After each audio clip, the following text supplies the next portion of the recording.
That's really close. Make yourself comfortable. If it's too close, you can push it away. Sit up in a normal way. Okay, this is how I sit. And then Is that lean good? it. That's very good. I'm so excited you can see you. I have two questions. One's really weird and ridiculous, but the other one is really important. So should I ask the important one first? We prefer the weird one. Really? Okay. It's kind of embarrassing. Everyone's going to be like, why is she asking that? But anyway. Is it about talking to dead people? No. Oh, then it's not that weird. Okay. So for the past several years, well, maybe like 4, one day I noticed someone spitting. And I really tried hard not to say, oh, I can't stand that, because I don't want it to keep happening. Well, anyway, I swear to you, almost every day of my life, I will just sort of like, I'll look over right at the right time, and someone has spit. Why didn't I look 2 seconds before? Why didn't I look 2 seconds after? What in the heck? Why do I keep seeing that? I can't believe it. Because it's active in your vibration. But I try really hard not to let it be. But you see, when you try hard not to think about spitting, you're thinking about spitting. So you might want to choose something else that might get your attention. Okay, well that leads me to my next question. So choose something less disgusting and work yourself up to rainbows. Well, I've thought that. I'm like, why can't I see somebody drop a quarter every time I look over or something like that? But it doesn't work. You could, but there's more. You see, you're making such a good point here because what you're helping us to explain is that sometimes, in fact, it's pretty often, people have something different than they want most active in their vibration.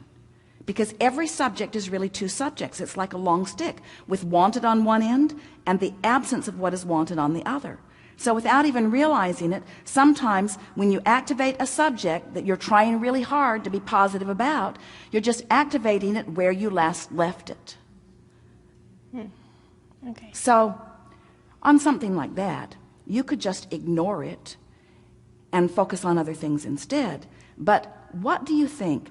You see, whenever something is showing up as a manifestation, that means that there's quite a bit of vibrational history going on. In other words, you've been practicing the vibration for a while. So what do you think is at the basis? What is it about that you don't like? It's gross. Yes? I don't like seeing that. Why do people have to spit? Well, because they don't like it in their mouth. You think it was gross on the sidewalk, you should have felt it when it was in your mouth. Okay, but why do I just have to look right at the right moment? That's what makes me irritated. Well, most. that's what we're wanting to help you get at. Okay. So what's at the, so it's gross, but we don't think that is necessarily what is triggering that within you. What does someone spitting on the sidewalk where you might see it, what does that represent to you? Is disrespectful. Disrespectful of? Someone might step in it. Disrespectful of others. Yeah. Disrespectful of you, but disrespectful of others. So do you find yourself on other subjects feeling concern about disrespect? Yeah. Did you have disrespect? Do you have disrespect? Is there someone disrespecting you? Why is that active in your vibration? And it doesn't even have to be something that's happening in a strong way now. It could just be happening now in those sort of trickling manifestations. In other words, that's not a very big deal. They're not throwing, well, we won't try to exaggerate it into worse things. But there's something going on vibrationally. What do you think that it is? Why do you think? I knew it had to be not about the spitting, and because that's just. It's not about the spitting, but the spitting represents what it's about. So let's go a little deeper. It's about disrespect for the world at large. So what kinds of other thoughts are you thinking about? Are you talking about other things that are disrespectful to the planet, or to people, or to women?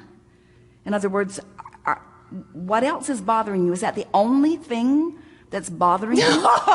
No. Well, are there other things bothering you that are about the same vibrational disrespect? I feel like the universe is disrespecting me. Because it's not giving you what you want. There's two things that are really important to me. Everything else I listen to all the time, and so I know when all we the little say tricks things to get are the always stuff you working want. out for you, Except you want for to two say, things. that's not true in my case, and here's evidence someone nearly spit on my foot. Things Well, I are have a not little working. more evidence than that, but yeah. And I just feel like, So do you understand why we ask for the thing that you said was silly first? yeah.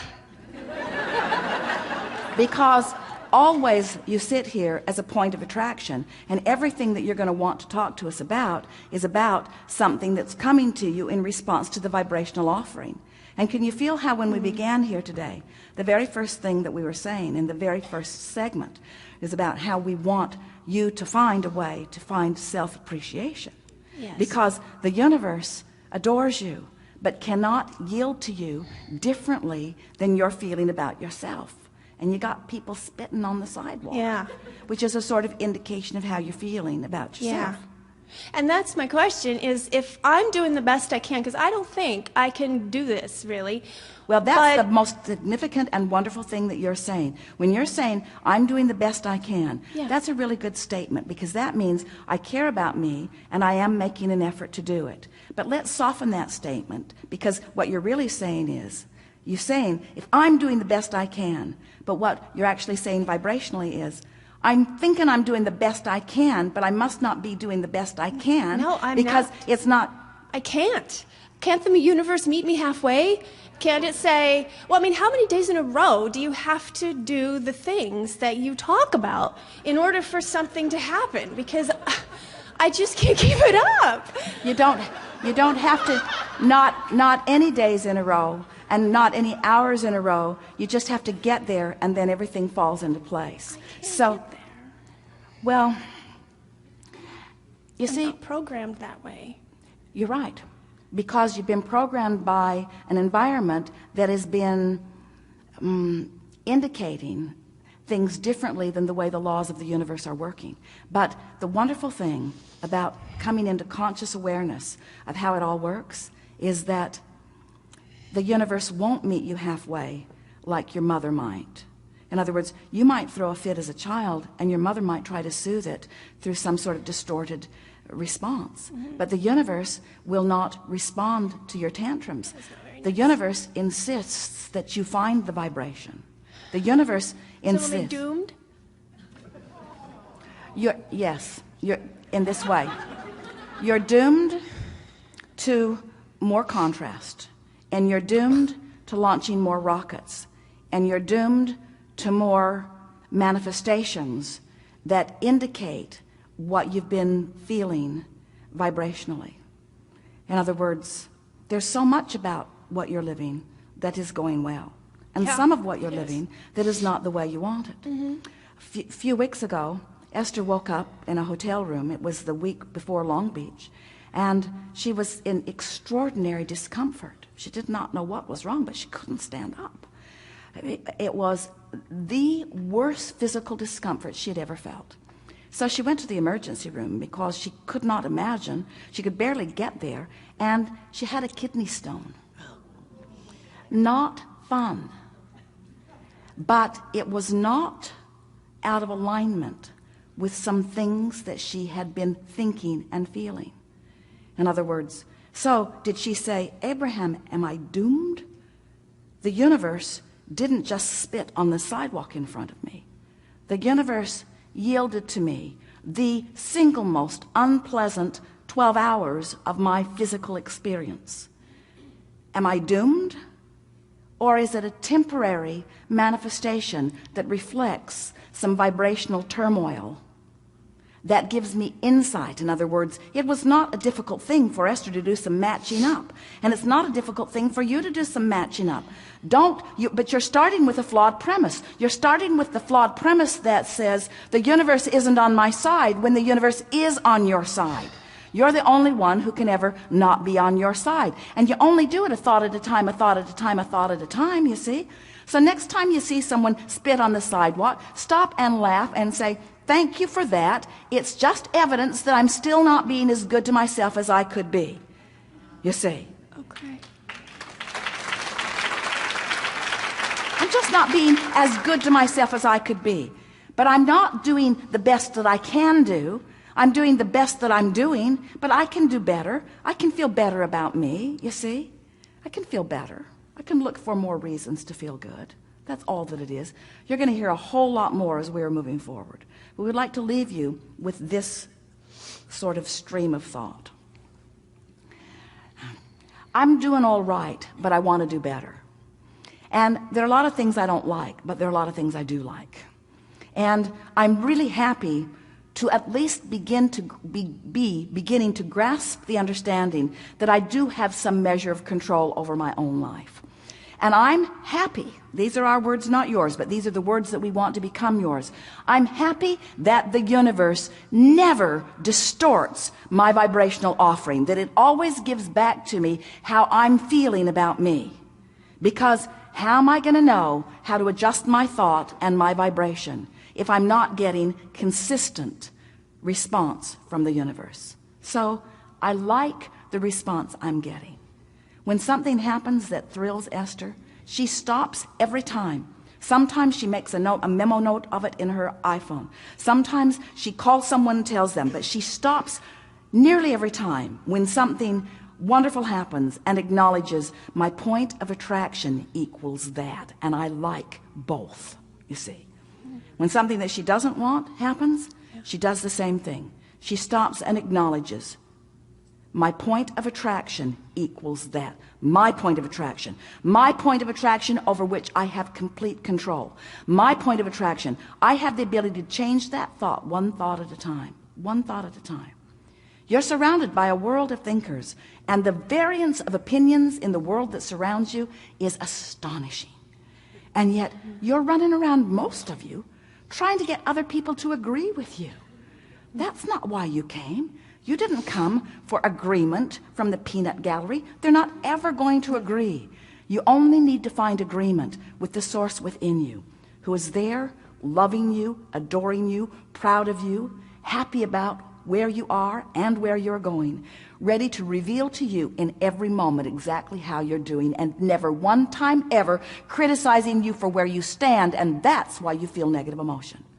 You wouldn't be able to feel negative emotion if you weren't finding a variance from how source feels about you.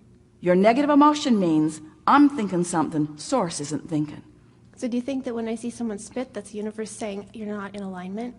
Yeah, when you see someone spit, it's the universe saying, this is how you're feeling right now. But the way you feel about it is different from the way source feels about it. Source is reveling in the announcement of your vibration. As Esther was driving, she drove her car from San Diego over to San Antonio last week. So fun. And at some point, out in the middle of the desert, she looked at the gas gauge, and it was on empty. Oh, no. It was 109 degrees in the desert. Oh, my God. Her sister is traveling with her. And she thought, should I tell her or not? Or should we just put a happy face sticker over the empty gas gauge? So then Esther looked at the route, and she knew that when they crossed from Interstate 8 onto Interstate 10, she knows that there are some gas stations there. And she knew that that was 44 miles away. And she looked at how far her car is telling her it will go. And it will go 52 miles.